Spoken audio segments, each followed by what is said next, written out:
क्रोध के 2 मिनट। नमस्कार दोस्तों। एक युवक ने विवाह के बाद 2 साल बाद प्रदेश जाकर व्यापार की इच्छा पिता से कही। पिता ने स्वीकृति तो दे दी। वह अपनी गर्भवती पत्नी को अपने माँ बाप के जिम्मे छोड़कर व्यापार को चला गया। प्रदेश में मेहनत से बहुत धन कमाया। 17 वर्ष धन कमाने में बीत गए तो संतुष्टि हुई और वापस घर लौटने की इच्छा हुई। पत्नी को पत्र लिखकर आने की सूचना दी और जहाज में बैठ गया। उससे जहाज में एक व्यक्ति मिला जो दुखी मन से बैठा था।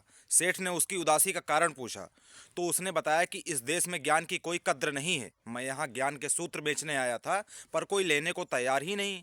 सेठ ने सोचा, इस देश में मैंने तो बहुत धन कमाया, यह तो मेरी कर्मभूमि है, इसका मान रखना चाहिए। उसने ज्ञान के सूत्र खरीदने की इच्छा जताई। उस व्यक्ति ने कहा, मेरे हर ज्ञान सूत्र की कीमत 500 स्वर्ण मुद्राएं हैं।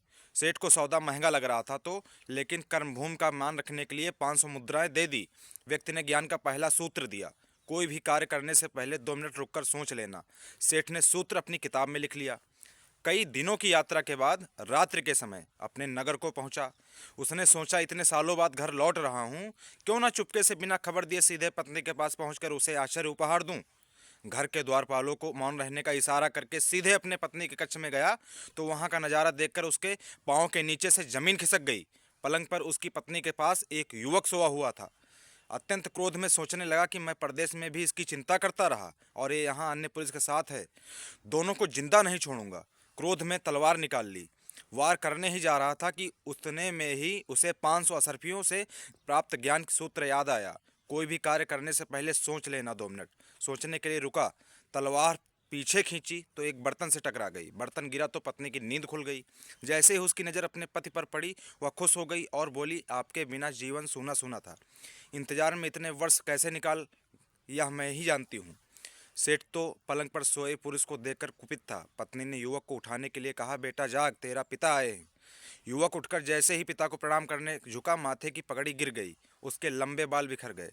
सेठ की पत्नी ने कहा, स्वामी ये आपकी बेटी है, पिता के बिना इसकी मान को कोई आँच ना आए, इसलिए मैंने इसे बचपन से ही पुत्र के समान ही पालन पोषण और संस्कार दिए हैं। यह सुनकर सेठ की आंखों से आंसू बहने लगे। पत्नी और बेटी को गले लगाकर सोचने लगा कि यदि आज मैंने उस ज्ञान सूत्र को नहीं अपनाया होता तो जल्दबाजी में कितना अनर्थ हो जाता। मेरे ही हाथों मेरा निर्दोष परिवार खत्म हो जाता। ज्ञान का यह सूत्र उस दिन तो मुझे महंगा लग रहा था, लेकिन ऐसे सूत्र के लिए तो मैं 500 सरपियों बहुत कम है। ज्ञान अनमोल है। इस कथा का सार यह है कि जीवन के 2 मिनट जो दुखों से बचाकर सुख की बरसात कर सकते हैं, वो क्रोध के 2 मिनट हैं। भागवत में भी यही संदेश दिया गया है। कहा गया है कि यदि तुम्हारे काम से किसी का उपकार हो रहा हो तो उस काम को एक दिन के लिए टाल दो।